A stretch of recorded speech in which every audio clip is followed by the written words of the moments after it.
And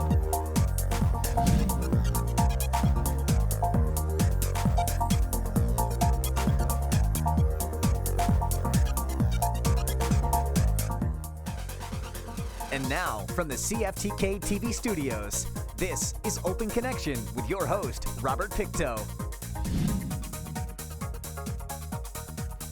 Welcome to Open Connection. I'm your host, Robert Pictou.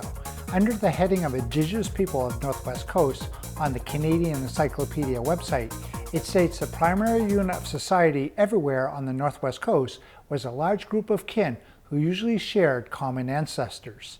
The result was a core of close kin with spouses living together in a house or house cluster under the direction and guidance of capable leaders. On today's Open Connection, a member of the Raven clan asked for help. I want to save our children because our children need people to look up to. And who else but the chiefs for them to look up to? And I feel the chiefs can start having meetings within their own clan about this issue. And I feel that would be the greatest way of starting things with the child abuse issues within their own clan. And with having to heal, having all that trauma, we all go through trauma from this. And I know there's going to be a few people out there that's not going to appreciate what I have to say about this, but it has to be said. There's the ones that are abused, they're only doing what they're taught. And from generation to generation, this has been going on. And now it's getting out there more in the public, and people are starting to talk about it more because of all the going on with the world the way it is. And I've been talking about child abuse here for over 20 years now. And things are finally starting to open up. And I feel it's now up to the chiefs to start talking about this issue. It's a very delicate issue. They're going to be hated, you know, it's just natural, but we all have to remember these are our loved ones that are doing this. You know, that's my son, that's my daughter that's going through that. And we send them to jail, and that doesn't do any good. They only learn a little bit more in jail on what to do. Either that or they get killed in jail. So that's not an option. And we can't tell the cops either, because we don't want our children to be taken away. Can't tell social services either, because we don't want our children to be taken away. And that's why I feel that we have our own laws to be able to go back on, to say, look, this is our law. This is what we have to do. We do not need the outside world to help us with our own problems. We're the only ones that are to be able to say, we can heal from this by getting together, by talking together. That's the only way things are going to work out. And I feel with the matriarchs getting involved in this, because it's a matriarchs that are the backbone of every community. All the women are the backbones of any community. And I'm very, very thankful for the help that I'm getting with my beautiful sister and Adina and a few other ones too, and my daughter Frida and her husband as well. I was alone with this for so long. And I know the punishment that your own people can endure on you. because they're scared of what's going to happen with their families. We all have to be able to talk about it within our own family. We can get people out there, like we can get healing places for them to go. That person can go there if we can talk to them. If they want to go get healing, go. But they don't, we can't really, they can get sent to jail then. But that's really not a very good option. There's too many of them in there. We got to think of trying to get all the family of that one person healed.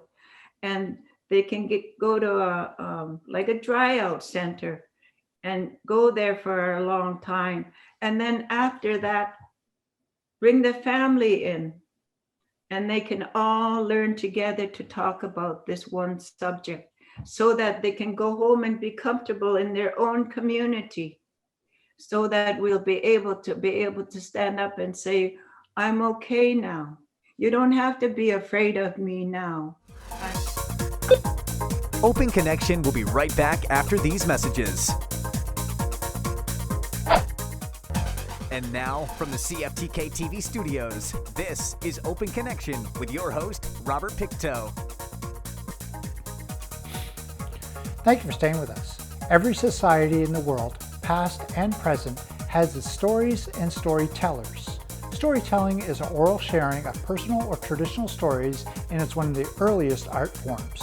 The intergenerational transmission of knowledge was and is integral to the cultural survival. Let us return to the conversation as Sophia shares her truth-telling. There's someone out there that's looking after us.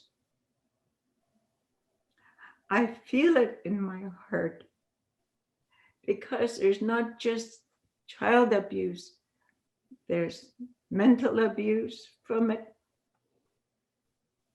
and trauma. So much trauma we have from it. We need to have trauma workshops in our community. We need a little bit more workshops to be able to learn how to be able to help ourselves with this issue, so that we'll be able to move forward in this world.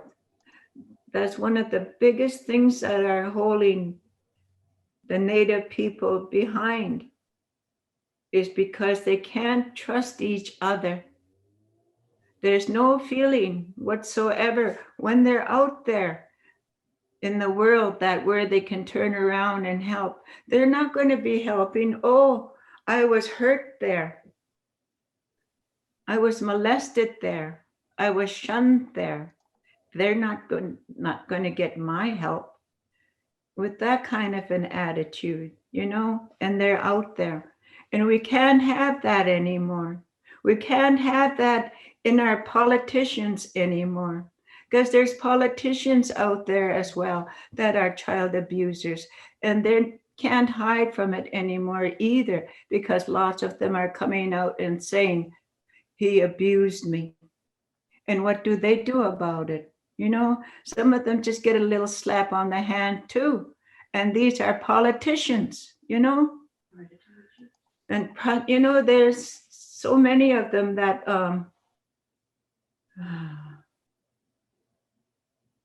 that really need professional help, and they don't know how to go about asking, because there's no really, how can I put it? There's no really big billboards out there, sort of signs saying, come here to be healed from child abuse. There's nothing like that. There's really big things like for alcohol, drugs, smoking, but there's nothing out there. There's not enough help out there for the child abuse issues. All the ones that are selling drugs and whatnot, we have to try to get them help, because they they may need love. They never had love and never had good connections with humans. All that does a number on your head, and they could get see if they want to go out to get professional help. Like I say, there's there was one incident where we had a guy, I don't know, remember what he did, but we put him across the inlet and they left him there and they fed him. But oh, did it ever do it did a lot of good for him for a really long time. Yeah. And we can do things like that. We can be able to see what we can do about punishment within our own community. We don't need outside help from the police, social workers, or anything else like that, because we can all save our children. And this is going across to all the chiefs across Canada, even down the States, they can be doing that, because Canada follows the States with whatever they do.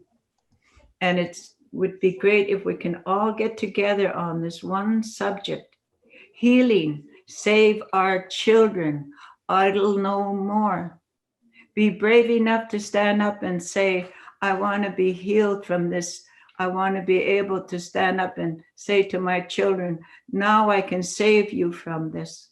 So we can have a cleaner community and we can have everything step forward and we can all be up there, way up there with everybody else that's out there with doing good things, you know? That's the only thing I feel that's really holding our communities back, is the child abuse issues. Open Connection will be right back after these messages. And now, from the CFTK-TV studios, this is Open Connection with your host, Robert Pictou. Welcome back to Open Connection. Prior to the imposition of Western law, Indigenous communities had to create laws that could at least prevent or at least minimize conflict that arises when human beings live together. Moreover, communities also need to be able to address the conflict and pain after the incident occurred, which usually took a form of a sanction. Let us return to the conversation as Sophia shares the importance of hereditary chiefs and matriarchs. Those that are not in a First Nations community may not understand the importance of healing within a community. Why are the chiefs and matriarchs so important when it comes to community leadership? Because we elect them there. We choose them out of our families so that they'll be able to provide for the clans. They have really a lot of different people in their clans, and they're the ones that are supposed to feed them, clothe them, point them in the right directions. So if I had a problem with my son and I didn't know how to deal with him, he's our chief. I could send him there and say, can you help me with this? You know, give him a spanking if need be, you know, and help me deal with it in the right direction, and send him there to the matriarchs, and they can all get together. We can all talk about how we can help each others with this problem. That's what they used to do when I was younger. Mom and them used to have coffee in the mornings, and they talk about, oh, this little Gada did this, that. How can we deal with it? It's just like I slapped this one girl across the face. We were playing and I didn't like what she did. So I slapped her and made her cry. And they all got together about that. And oh, I got it. You know, I really did. But we played together after, though. They explained really good to me what I did, you know? So that's what I really believe that our matriarchs will be able to do with the generations that are coming up. and same with the chiefs as well. And the ones that are that grow up in cities and stuff like that, there's lots of them that don't even know what a chief is. They don't even know where their clans are. They don't even know where they're from on account of the residential school days. And I see quite a bit of them looking around for their families even to this day. I got one of my girlfriends, her grandfather didn't know where he was from, didn't know his birthday or anything else like that. So he just went to a clan in Alberta and he asked them if he could join their clan, and they accepted him. And that's what he said, this is my clan, picked his own birthday and everything else like that. And there are people like that to this day on account of the residential school days, and on account of the foster care and social workers coming in and taking children, My sister Elsie was apprehended at a young age. And it affects us to this day, I'm affected to this day on account of the residential school stuff. My grandfather, Elijah Jones, wrote letters to the Parliament about the residential school, and they didn't answer him until years and years later. The government knows exactly what they're doing. They say they don't, but they do. They're not going to accept what they've done to us. They never will. It's just like now with this pandemic, they're saying, oh, these children are been traumatized because they're not hugged and kissed and stuff like that. The elders are traumatized because of the way they're not treated right and not getting hugs and kisses and stuff like that. We've been going through that for so many generations, and they never acknowledged it, and I wish they'd acknowledge it now, and then they can blame it on the pandemic, whatever they want to do, but I wish they'd admit it. And with all this trauma with the day school money, the 60s scoop, things like that we all have to endure telling our stories. It's good that we can share our stories, though. I heal from sharing mine. Open Connection will be right back after these messages. And now, from the CFTK-TV studios, this is Open Connection with your host, Robert Pictou. Many things get passed down through families, like heirlooms, genetic conditions, and physical characteristics. In some cases, trauma can be inherited too. In this final segment of Open Connection, Sophia shares how we can break the chain of intergenerational trauma. A lot of them are having problems with the day school money, the trauma they have to endure with that. Sophia, you mentioned that for you to heal, you talked about your pain. And of course, a lot of people have to overcome a shame issue. What advice do you have for them to get over that shame? Yeah, you really have to know how to deal with your own feelings. If you can't deal with your own feelings, you have to be able to go out and get professional help with that. That's where the elders come in. You can go to one of the elders and say, I'm having this problem. Can you help me with it? And we should be able to sit there. If I can't provide you with an answer, there may be another elder that's out there that would be able to provide you with that answer. So that's where the other elders can get involved. Like with my sister Elsie here, I'm so very proud of her because she's got life skill training, and she can go out there and be able to be a really big help to the younger generation. And I'm always bragging about how proud I am of her because of how hard she tried for her life to where she's at now. I'm very proud of her. We clown around together. We're called the Naughty Nonnies. I got this lady's fat suit. Oh yeah. Yeah, but that's the only answer I can give them. And they have to also have faith too. That's the biggest thing, is to have faith. Yeah. And the ones that don't have faith, they can still just go and ask for help with the elders. That's the only answer I can give them. So with the chiefs and the elected leaders, what do you want to tell them? Just stand up and be honest, because that's the only way our world's going to be able to function. You have to be able to take ridicule.